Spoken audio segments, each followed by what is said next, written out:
ஆயத்துல் குர்சி. ரொம்பவுமே பாக்கியமான, சொல்ல போனால் பரக்கத்து நிறைந்த ஒரு வசனம் அது. பெருமானார் ஸல்லல்லாஹு அலைஹி வஸல்லம் இதனுடைய பலனை பற்றி நிறைய சொன்னார்கள். 2 செய்தியை மட்டும் சொல்கிறேன்.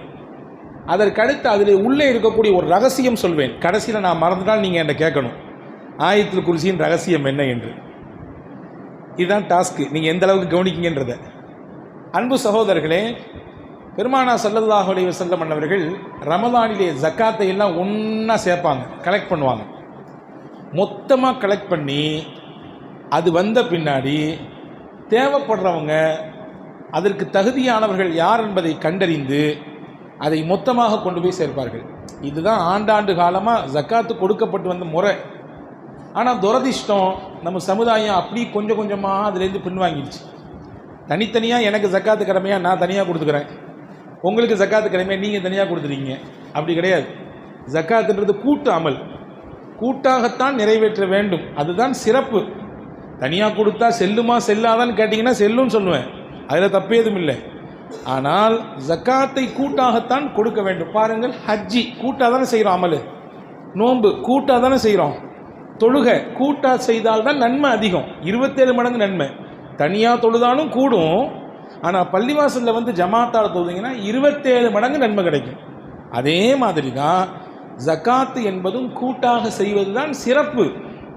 ரசூல் ஸல்லல்லாஹு அலைஹி வஸல்லம் ஜக்காத்தினுடைய பொருளை எல்லாம் கலெக்ட் பண்ணி மஸ்ஜித் நபியில் வச்சுருந்தாங்க.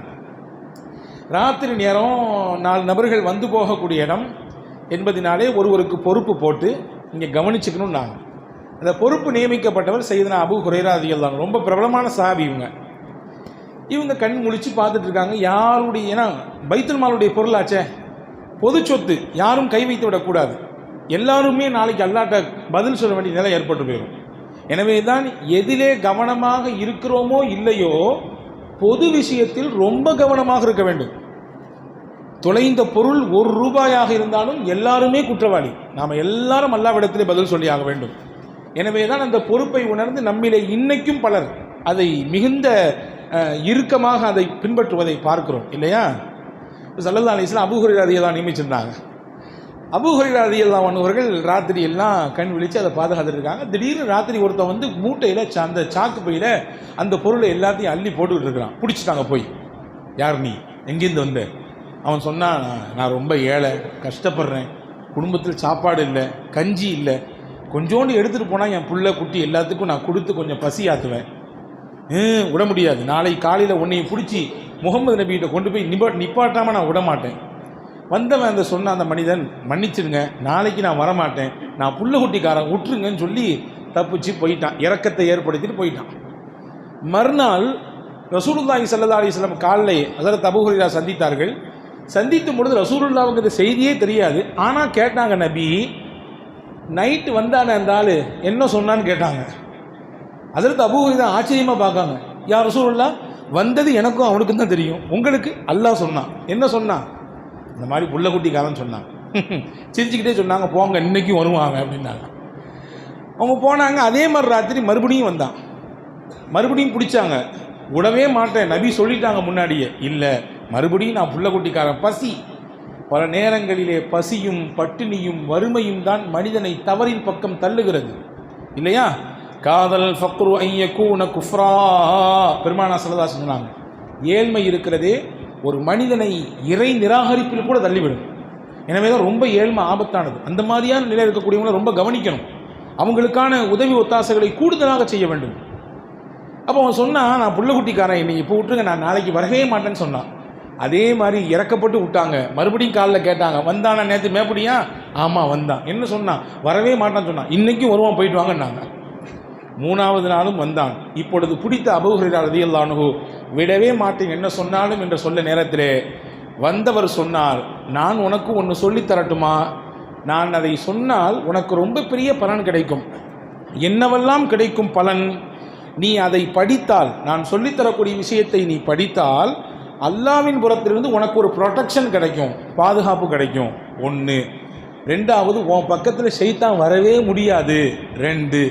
இது 2ம் அந்த பவர்ஃபுல்லான வார்த்தையில் இருக்குன்னு சொல்லி கொடுத்துட்டு, நீ ராத்திரி தூங்கும் பொழுது ஆயத்துல் குர்சியை ஓதிட்டு படு.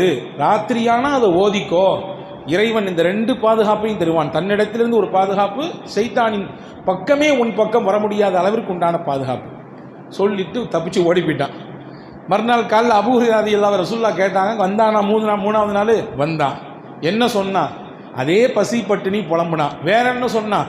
எனக்கு ஒன்று கற்றுக் கொடுத்தான், ஆயத்துல் குர்சி ஓதனா அல்லாஹ்வுடைய பாதுகாப்பு கிடைக்குமாமா, அதே மாதிரி ஷைத்தான் பக்கத்தில் நெருங்கவே மாட்டானாமா. அதற்கு ரசூலுல்லாஹ் சொன்னாங்க, அவன் சொன்னது உண்மைதான், ஆனால் சொன்ன பெயருக்கான ரொம்ப பெரிய பொய்யன். அவன் சொன்ன செய்தி உண்மை, ஆனால் அவன் சொன்னது உண்மைதான்.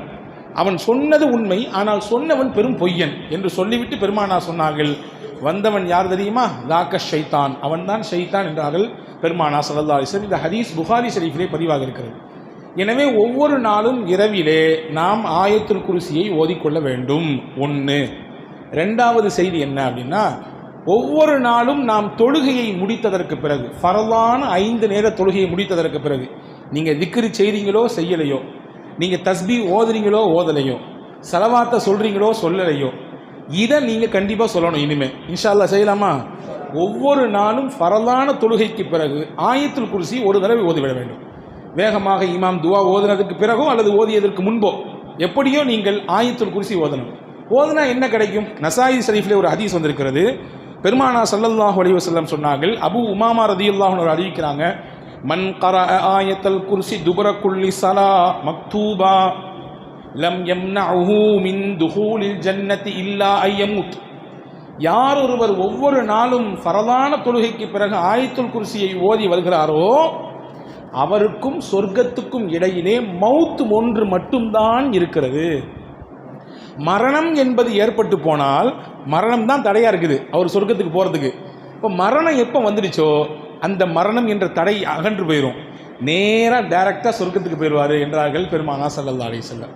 இப்போ தினசரி இரவு ஓதினால் பாதுகாப்பு, தினசரி ஆயத்துல் குர்சியை ஃபரலான தொழுகைக்கு பிறகு மனனம் செய்து ஓதி வந்தால் நிச்சயம் நாம் நம்பலாம் நமக்கு அல்லாஹ் சொர்க்கத்தை தருவான் என்று.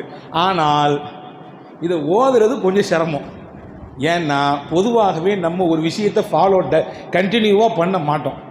பொதுவாக நம்மிடத்தில் இருக்கக்கூடிய ஒரு பலவீனம் அது, எல்லாருக்கும் இல்லை, ஒரு சில நபர்களுக்கு. ஒரு சில நபர்கள் அல்லாஹு தஆலா மாஷா அல்லாஹ் அவர்கள் கண்டினியூவாக செய்யக்கூடிய வழக்கம் இருக்கும். ஆனால் சிலர் அதை இழுத்து பிடித்து கொண்டு வருவது ரொம்ப பெரிய சிரமமானது.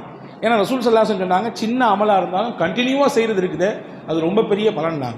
இதை யார் தொடர்ச்சியாக பின்பற்றுகிறாரோ நிச்சயமாக அல்லாஹ் இந்த பாக்கியத்தை தருவான். இது 2. ஆயத்துல் குர்சியை பற்றி 2 செய்தி. அடுத்து ஆயத்துல் குர்சிக்குள்ளே என்ன இருக்கிறது, இவ்வளவு பெரிய சிறப்பான விஷயத்தை தருவதற்கு என்ன இருக்கிறது என்றால் ரொம்ப முக்கியமான 2 வார்த்தைகள் இருக்கிறது. ரொம்ப முக்கியமான வார்த்தை 2 இருக்கிறது. இன்னைக்கு நம்ம எல்லாருமே ஆசைப்படுறோம், துவா செஞ்சால் என் துவா கபூல் ஆயிடணும். யா அல்லாஹ் நான் படிச்சுட்டேன், யா ரப்பே நல்லா படிக்க வேண்டிய விஷயங்களை படிச்சுட்டேன், எனக்கான வேலை வாய்ப்பை நான் தேடிட்டு இருக்கேன், நான் இந்த நிலையில போய் உட்காரணும்னு ஆசைப்படுறேன், எனவே அந்த வேலை வாய்ப்பை கொடுன்னு நம்ம துவா செய்கிறோம். யாரெல்லாம் பிள்ளையை பெற்றேன் வளர்த்தேன், அதை நல்லபடியாக ஒழுக்கமாக கற்பித்து வச்சுருக்கேன், நல்ல வரன் வந்து சேரணும், மாப்பிள்ளையும் நல்லா இருக்கணும், வந்து சேரக்கூடிய பொண்ணும் நல்லா இருக்கணும், யாரெல்லாம் அப்படியான வரணத்தை கொண்டு வந்து சேரு. யாரெல்லாம் என் உழைப்பை போட்டிருக்கிறேன், என்னுடைய வருமானத்தை ஈட்டுவதற்காக வேண்டி முதலையும் போட்டிருக்கிறேன், நீ லாபத்தை தருவது நீனாக இருக்கிறாய், யா அல்லாஹ் என்னுடைய வியாபாரத்தில் லாபத்தை கொடு. யா அல்லாஹ் குடும்பத்தை வைத்திருக்கிறேன், அந்த குடும்பம் கட்டுக்கோப்பாக இருக்க வேண்டும் என்று விருப்பப்படுறேன், கஷ்டமும் நெருக்கடியும் துன்பமும் குடும்பத்தில் வரக்கூடாதுன்னு ஆசைப்படுறேன், யா அல்லாஹ் வராமல் பாதுகாத்து விடு. இறைவான் நான் கை நீட்டி சில இடத்திலே கடனை வாங்கிவிட்டேன், அந்த கடனை அடைக்க வேண்டும், கடனை அடைக்காமல் நான் மரணித்து விட்டால் என்னை நீ பிடித்துக் கொள்வாயே, உன்னிடத்தில் எந்த மூஞ்சை கொண்டு வைத்துக்கொண்டு நிற்பது உன்னிடத்தில் என்ற பயத்தோடு கடனை அடைக்க எனக்கு வழியை கொடு ரப்பே என்று துவா செய்கிறோம். இப்படி 1 அல்ல 2 அல்ல 1000 கோரிக்கைகளோடு ஒவ்வொரு நாளும் துவா செய்து கொண்டிருக்கிறோம். நோயோடும் நொம்பலத்தோடும் வாழுகிறேன் இறைவா, எனக்கு இந்த நோயை நிறைவேற்றி கொடு, இதை நீக்கி கொடு என்று கேட்கிறோம். இந்த பிரார்த்தனைகள் எல்லாம் அங்கீகரிக்கப்பட வேண்டும் என்ற ஆசையும் நமக்கு இருக்கிறது. யாருக்காவது ஆசை இல்லாமல் இருக்கா? நம்ம கேட்குற துவாவெல்லாம் கண்டிப்பாக அல்லாஹ் ஏற்றுக்கணும், ஆசை இருக்கா இல்லையா? அதன் ரகசியம்தான் இதுக்குள்ளே 2 வார்த்தை இருக்கிறது. என்ன வார்த்தை அது? அல்லாஹு லா இலாஹ இல்லா ஹுவல் ஹய்யுல் கய்யூம், அல் ஹய்யு அல் கய்யூம், இந்த 2 தான் அந்த வார்த்தை. இந்த 2 வார்த்தை இந்த ஆயத்துல் குர்சியில் அல்லாஹ் வச்சதுனால தான் ஆயத்துல் குர்சியே பலமிக்கதாக மாறிப்போனது. சாதாரண வார்த்தைகள் அல்ல இந்த 2ம். இந்த 2 வார்த்தையும் சாதாரண வார்த்தை இல்லை. சையதத்துனா ஃபாத்திமா ரலியல்லாஹு தஆலா அன்ஹா, ரசூலுல்லாஹ்வுடைய மகளா, அன்பு மகளார். ரசூலுல்லாஹி ஸல்லல்லாஹு அலைஹி வஸல்லம் ஒரு நாள் வர்றாங்க. நசாயி ஷரீஃபில் இந்த ஹதீஸ் வந்திருக்கிறது. பெருமானார் இடத்திலிருந்து அந்த ஹதீஸை அறிவிக்கிறது செய்தனா அனஸ் இப்னு மாலிக் ரலியல்லாஹு அன்ஹு. ஹஜ்ரத் ஃபாத்திமா அம்மாட்ட வந்து கேட்டாங்க, ஃபாத்திமா, நான் உனக்கு ஒரு விஷயம் சொல்லி தருவேன், நீ காலையிலையும் மாலையிலையும் இந்த துவாவை கட்டாயமாக ஓதணும். காலையானாலும் ஓத வேண்டும், மாலையிலும் ஓத வேண்டும். இதனால் என்ன கிடைக்கும் தெரியுமா? மிகப்பெரிய பலன் உனக்கு கிடைக்கும். நீ இதை ஓதாமல் விட்டுவிடக்கூடாது என்று சொல்லி இவ்வளவு தூரம் வலியுறுத்தி ஹஜ்ரத் ஃபாத்திமாவுக்கு ரசூல் ஸல்லல்லாஹு அலைஹி வஸல்லம் துவா செஞ்சு கொடுத்தாங்க. என்ன துவா அது? அல்லாஹும்ம யா ஹய்யு யா கய்யூம் பிரஹ்மதிக அஸ்தகீஸ். ஹய்யும் கய்யூம், நித்திய ஜீவனே, நிலைத்திருக்கக்கூடியவனே, மரணமே என்ற ஒன்று உனக்கு கிடையவே கிடையாது. எல்லாத்துக்கும் மரணம் உண்டு, அல்லாஹ்விற்கு மரணம் உண்டா? கிடையாது.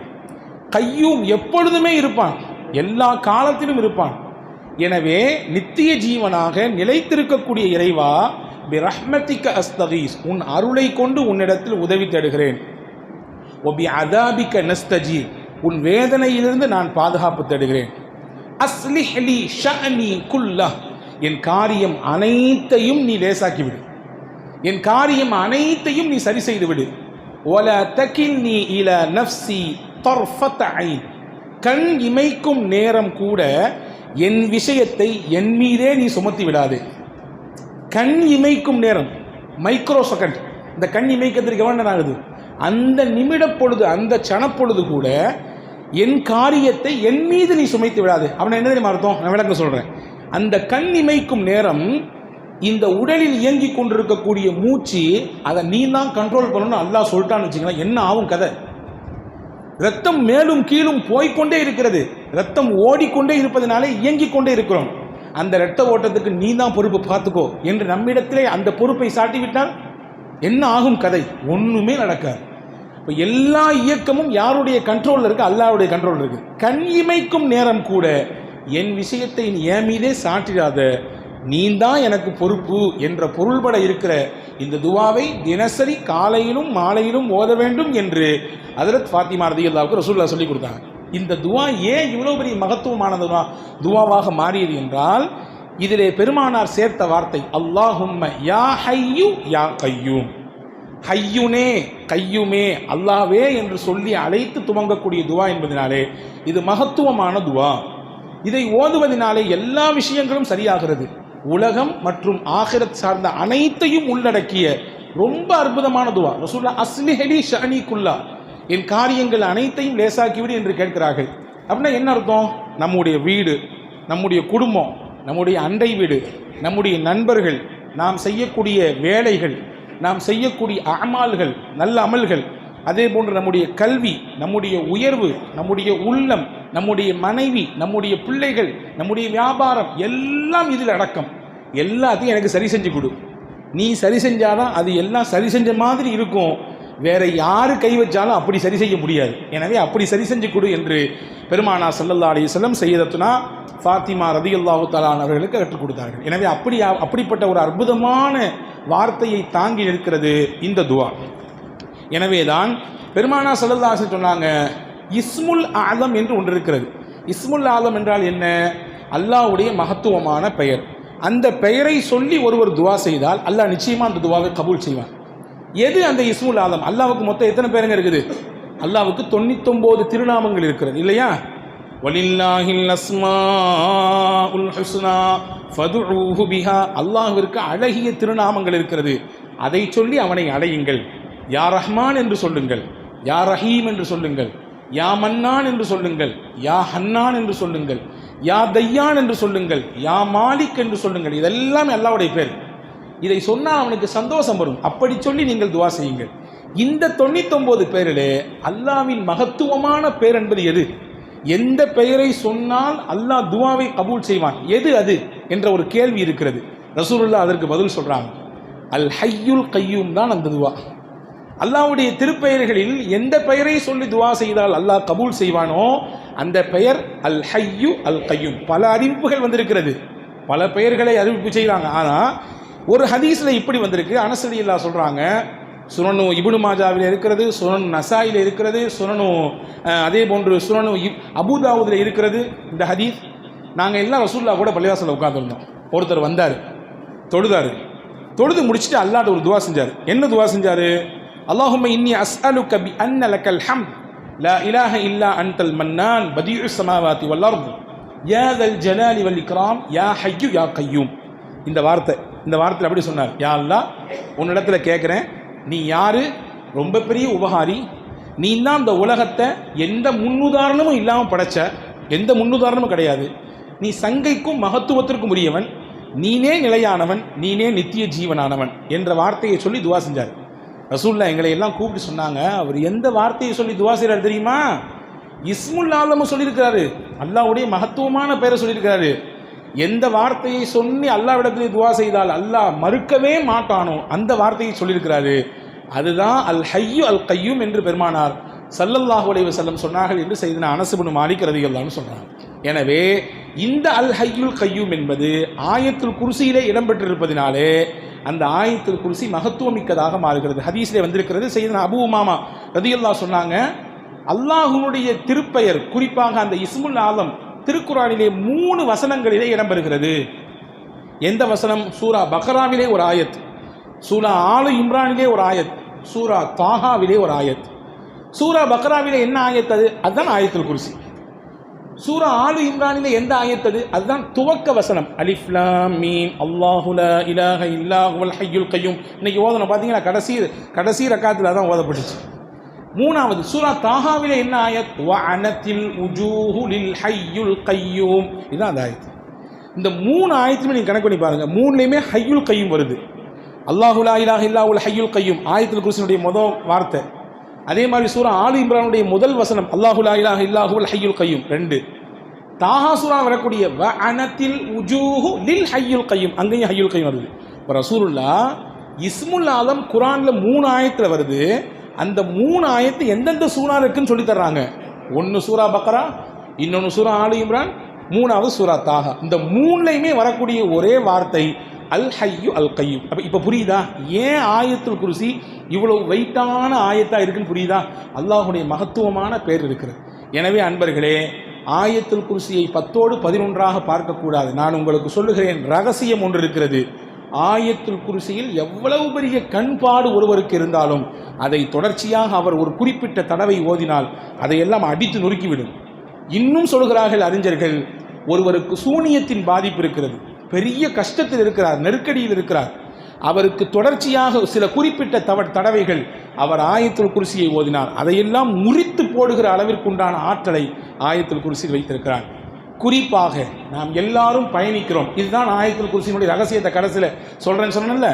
எல்லாருமே நம்ம ட்ராவல் பண்ணுறோம், பைக் ட்ராவல் பண்ணுறோம், காரில் ட்ராவல் பண்ணுறோம், விமானத்தில் ட்ராவல் பண்ணுறோம், ரயிலில் ட்ராவல் பண்ணுறோம், கடலில் ட்ராவல் பண்ணுறோம். இப்போ ட்ராவலுங்கிறது பல ரூபத்தில் இருக்குது. இன்றைக்கி அதிகப்படியான விபத்துகள் எங்கே நடக்கிறது அப்படின்னா வாகன விபத்து, ரோடுகள் நடக்குது. ஒன்று சொல்கிறேன் கேட்டுங்க, இனிமேல் இதை மனனம் விட்டுக் கொள்ளுங்கள். ட்ராவல் பாதுகாப்பாக இருக்கணும்னு நீங்கள் ஆசைப்பட்டீங்கன்னா நம்முடைய பயணம் எந்த ஒரு இடையூறும் இல்லாமல் பாதுகாப்பான பயணமாக இருக்க வேண்டும். முன்னாடி எல்லாம் விமான பயணம், விமானத்தினுடைய அந்த விபத்து அங்கொன்றும் இங்கொன்றுமாக இருந்தது. இன்றைக்கி சர்வசாதாரணமாக நிறைய விமான விபத்துகள் நடக்குது. பார்த்தீங்களா? சமீபத்தில் ஒரு 6 மாதத்தினுடைய கேப்பில் எத்தனை விமான விபத்துகள் பார்த்தீர்களா? எல்லா விபத்திலிருந்தும் அல்லாஹ் இந்த விஷயத்தை சொன்னால் பாதுகாப்பான். என்ன? அது ஆயத்துல் குர்சி தான், வேற ஒன்றும் இல்லை. நீங்கள் எப்பொழுது பயணத்தை துவங்கினாலும், பைக்கை ஸ்டார்ட் பண்ணாலும் சரி, காரை ஸ்டார்ட் பண்ணாலும் சரி, ஃப்ளைட்டில் ஏறினாலும் சரி, ட்ரெயினில் ஏறினாலும் சரி, ஒரே ஒரு தடவை ஆயத்துல் குர்சி ஓதிங்க. ஒரே ஒரு தடவை ஓதி முடிச்சுட்டு கடைசியில் என்ன செய்யணும்னா, அந்த ஆயத்துல் குர்சியின் கடைசி வார்த்தை நான் சொல்கிறேன், உங்களுக்கு ஞாபகம் வரும். வல யஊதுஹு, சொல்லுங்க, வல யஊதுஹு ஹிஃபுதுஹுமா வஹுவல் அலியுல் அதீம். இதை மட்டும் 3 தடவை சொல்லணும். ஆயத்துல் குர்சி ஒரு தடவை ஓதணும். ஓதி கடைசியில் முடிக்கும் பொழுது வல யஊதுஹு ஹிஃபுதுஹுமா வஹுவல் அலியுல் அதீம் 3 தடவை சொல்ல வேண்டும். முடிஞ்சிருச்சா? 2வது, எல்லாருக்கும் தெரிஞ்ச சூரா லி ஈலாஃபி குரைஷின், தெரியுமா எல்லாத்துக்கும்? லி ஈலாஃபி குரைஷின் ஒரே ஒரு தடவை ஓதணும். ஓதிட்டு அந்த சூராவினுடைய கடைசி வார்த்தை வ ஆமனஹும் மின் ஹவுஃப், வ ஆமனஹும் மின் ஹவுஃப், வ ஆமனஹும் மின் ஹவுஃப், இதை 3 தடவை சொல்லணும். முடிஞ்சிருச்சு. இதை சொல்லி யார் தன் பயணத்தை துவங்குகிறாரோ பாதுகாப்பான பயணமாக அல்லாஹ் அவருக்கு கொடுப்பான். விபத்துகள் நடக்காது. விபத்துகள் நடந்தாலும் இவருக்கு எந்த பிரச்சனையும் வராது. இவருக்கு எந்த பாதிப்பும் வராது. இன்னைக்கு சின்ன சின்ன விபத்துகள் எவ்வளோ பெரிய பாதிப்பு கொடுத்துருது, கண்ணுக்கு முன்னாடி பார்க்க முடியாத அளவிற்கு பிரச்சனையை கொடுத்துருது. எனவே இந்த பாதிப்பிலெல்லாம் இருந்து தப்பிக்க வேண்டும் என்றால் ஆயத்துல் குர்சியை இந்த முறைப்படி ஓதுங்கள் என்று அறிஞர் பெருமக்கள் சொல்லித் தருகிறார்கள். வல்ல அல்லாஹ் இதனுடைய முழுமையான பலனை அனுபவிக்கக்கூடிய நல்ல பாக்கியத்தை உங்களுக்கும் எனக்கும் எல்லா மக்களுக்கும் வல்ல அல்லாஹ் வழங்கி அருள் புரிவானாக. ஆமீன்.